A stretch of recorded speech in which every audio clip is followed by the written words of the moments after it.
Good morning, good afternoon, and good evening to you wherever you might be in the world. Welcome to the new classic with me, Zweli Fade. If it's your first time, a very warm welcome. And if you've been here before, thank you for putting through again. It's always a pleasure having you. Today, I will be talking all things intersectionality in Africa and just basically talking about its much needed presence in contemporary society. What a time to be alive. So in this week's installment, I'll be talking all things intersectionality in Africa and why we need it, as in yesterday. It's been a rough couple of weeks reading in the news and watching on social media the trending hashtags. We're seeking justice for, murders of members of the LGBTQIA plus community, and we're still dealing with gender-based violence and femicide. So I felt it was very crucial for me to engage on the much needed presence of intersectionality in Africa, especially now as a contemporary society, because we're evolving and not much is being done to address or to recognize the much needed presence of intersectionality, which I feel in turn would benefit us. But it starts with, the individual's willingness to unlearn what they have been indoctrinated or socialized into from their upbringing, to now learning the difference in how we've evolved from what we once were, or was rather, as a society, to where we're at right now. So when put in simple, less complex terms, to me, intersectionality is basically the interconnected nature of social constructs or categorizations such as race, class, and gender, and realizing that people are often discriminated against based on these social constructs, I beg your pardon, and we basically need intersectionality to recognize. It's basically when we recognize and acknowledge these prejudices so that we can address the oppression of people based on these social constructs in their everyday lives.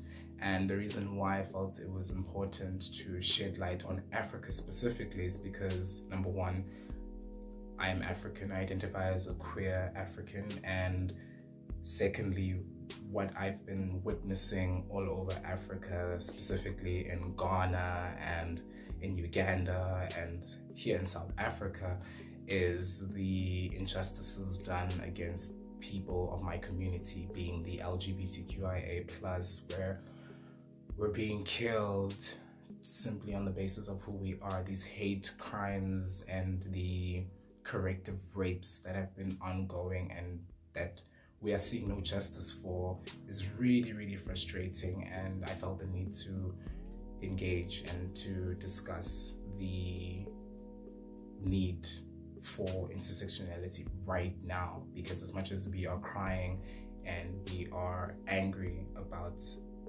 government's lack of intervention as far as seeking social justice is concerned, we need to have conversations like these. So please make sure you subscribe if you haven't already, and feel free to share your views and your comments in the comment section. Share, like, dislike, whatever you feel, just please engage and let's get the conversation going. So one thing that always stuck out for me when I was learning about intersectionality, trying to define it on my own based on what my lecturers used to, teach us about intersectionality just on a broad scale, was inclusivity. How we are having conversations, and when we have these conversations and we speak generally about the collective, about the population at large, we still are being marginalized based on those social constructs like race, your gender, and your class. When you are not of the status quo or what people deem the norm, then you are ostracized or you're cast aside from these conversations. And it's very problematic, because what that then does is further perpetuate heteronormativity, which means basically if you are not identified, because you need to bear in mind there are identity markers that society uses against us to further oppress us. If you are not recognized in, you know, that demographic based on heterosexuality or heteronormativity in this regard, then the conversation can't be had about you, and that's very problematic. It really is, because for us to have this intersectionality, we need to be more inclusive. More people from different backgrounds, of different racialized groups and ethnicities and sexual orientations need a seat at this table so that we can have these conversations, because you can't speak for people, you can't claim to be speaking for people if you're not engaging people from all walks of life. It's kind of senseless and pointless, if you ask me. I don't know. In speaking about inclusivity, it's also very crucial to highlight the need for representation, because I speak from a queer perspective where, you know, a lot of what I consumed as a child in my upbringing and growing up on television was very heteronormative. Everything was just in black and white, not literally, but in the sense of either male or female. There was never really that much that I see out in the real world as far as diversity is concerned. So it's been very problematic trying to, you know, find myself. But here I am in my adult life, in my 20-somethings, and I am creating a reality of my own based on what I choose to consume that is relatable and that is representative of who I am, bodies like me in the community. So I felt that it was crucial that I bring this to light, that, you know, representation is very important. We need to see, you know, mainstream culture, we need to see mass media embracing people of different marginalized groups, so we can take the power away from the continuation and the perpetuation of the oppression of people based on how they are supposedly different from the norm, which is very ridiculous in this day and age, because we are in the 21st century and we are an evolving society, yet people's ways of thinking are not as progressive as we think they are. So it's very crucial that we denounce that and we make it very clear that we need representation and we need it now. And if they are not going to include us in these conversations, then we'll just create our own narratives, like the new classic. Hence I call this web series, this whole concept series, an untold narrative, because of the lack of representation. And in other instances there is representation, but it's not really, you know, the way that I would like to see it, because there's a lot of representation of the LGBTQIA community that I don't really resonate with. But that's another story for another day. We'll delve into that much later. Trust and believe we will. So definitely, if we're unpacking intersectionality, we have to realize the fundamental aspect of raising awareness and educating society at large about the difference between what they deem as the norm and what exists in reality. And that's on the basis, on the notion of acknowledging marginalized groups such as the LGBTQIA+, Black women. I could go on and on and on and on about this.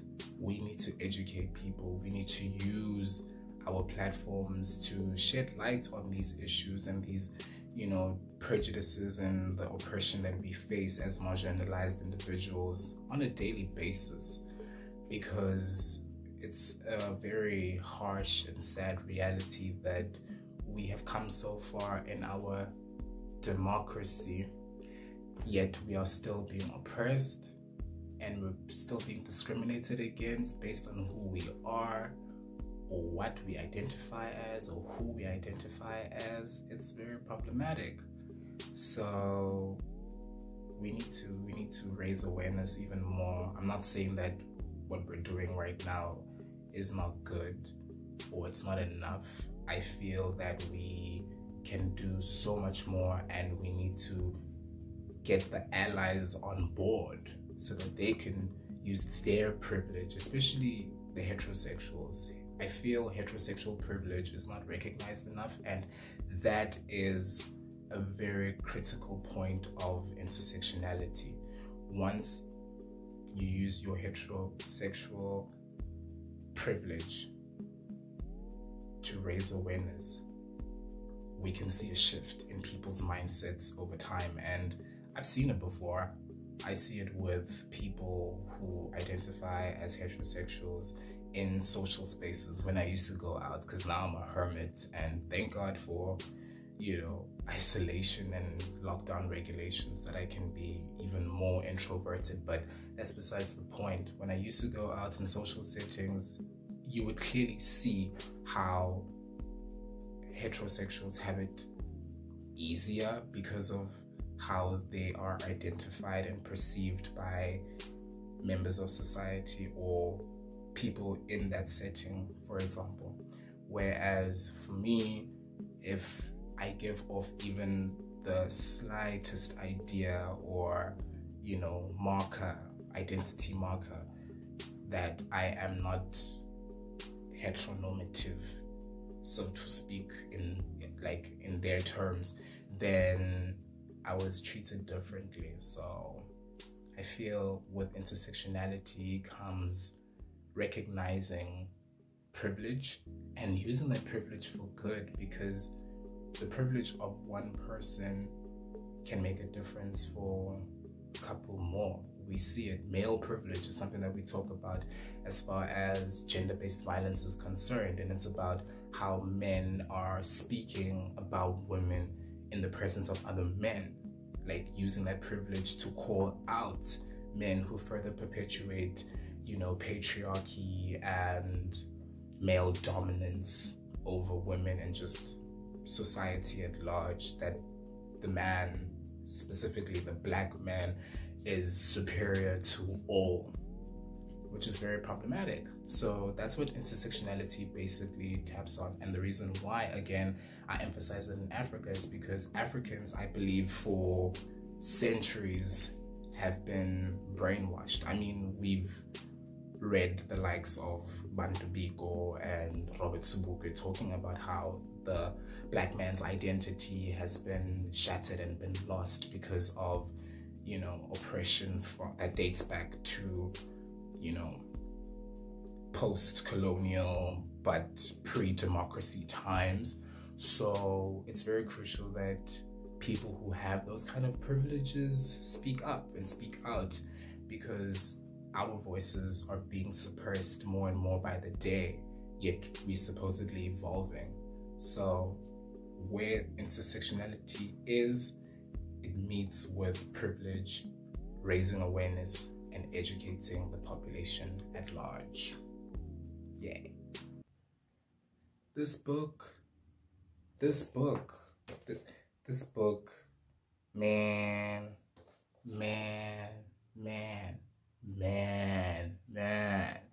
yes. I could never reiterate this enough about how this is a point of view concept. It's entirely based on my experience. Therefore, I would really appreciate people to share and express their views and their comments in the comment section below. Let me know what you're thinking. Let me know whatever thoughts you might have based on what I've spoken about in the previous episodes of the New Classic and on this one concurrently.